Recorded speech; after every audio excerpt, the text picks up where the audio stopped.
Maxime, retraité. La mère nourricière n'aime pas ses vieux enfants. Pas si vieux pourtant. Vous devez partir, Maxime, c'est ainsi. C'est la loi.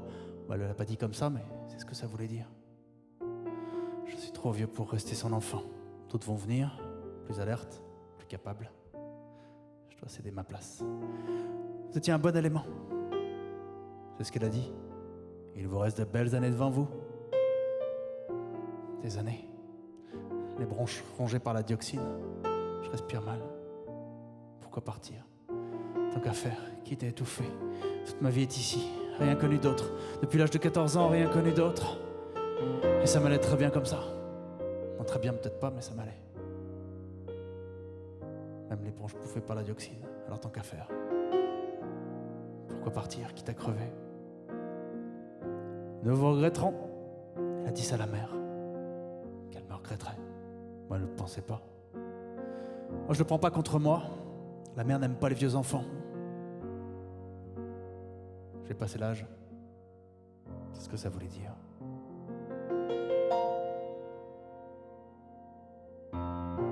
Elle organisait un pot pour mon départ.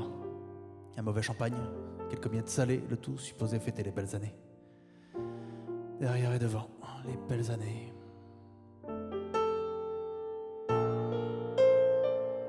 Elle a bafouillé quelques mots.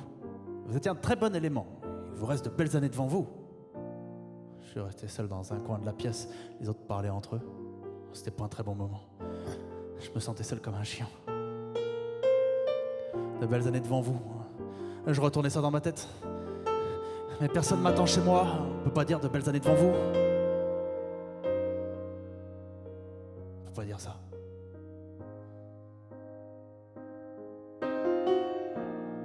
La mère dit la même chose à tout le monde.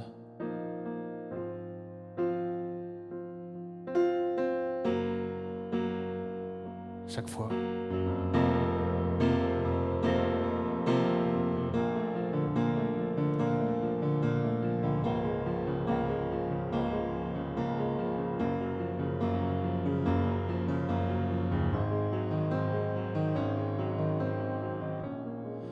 Une fois l'épreuve du pot derrière moi, je me suis traîné jusqu'au vestiaire. J'ai ouvert mon box pour la dernière fois. Il y avait là un jeune type qui enfilait son bleu. Il a remarqué ma tête de chien, seul à crever. Il m'a dit que j'en avais de la chance, qu'il donnerait tout pour partir d'ici, regagner la sortie. Ah, j'aurai 20 ans cet hiver et je sais pas quoi en faire. Ah, très bien pour toi, petit gars. Ah, j'ai juste dit ça. Ah, je voulais pas l'emmerder. Il pouvait pas comprendre, ce petit gars. Alors pourquoi tu restes là? Casse-toi! J'aurais pu lui dire ça, mais j'ai rien dit. C'était pas le bon jour pour me mettre à sa place. J'arrivais pas à sortir de moi. J'arrivais pas à sortir de là. J'ai dressé un geste de la main, j'ai arpenté les couloirs. J'en aurais bien salué quelques-uns, mais ils avaient déjà tous filé. Sans que je m'en aperçoive, ils avaient filé. J'ai l'impression de déambuler dans un endroit désaffecté. Bon, tu les verras en ville, je me suis dit. Tu finiras bien par les recroiser.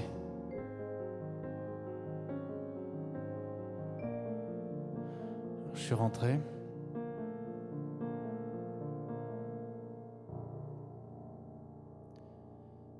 Et j'ai bu. La mère nourricière ne veut pas de ses vieux enfants. Pas si vieux pourtant. Qu'est-ce que vous faites encore là? Ça sert à rien de revenir, Maxime. Je l'entends souvent me dire ça. Quand je me pointe le matin, je reste debout devant l'entrée. Je sais pas ce qui m'a amené là, mais je suis là.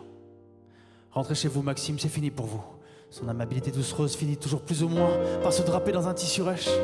C'est fini pour vous, de quoi avez-vous l'air?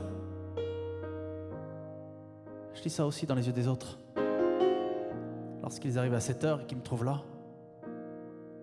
Tu t'es levé? Ah, tu profites même pas? Profiter de quoi? Alors je reste là.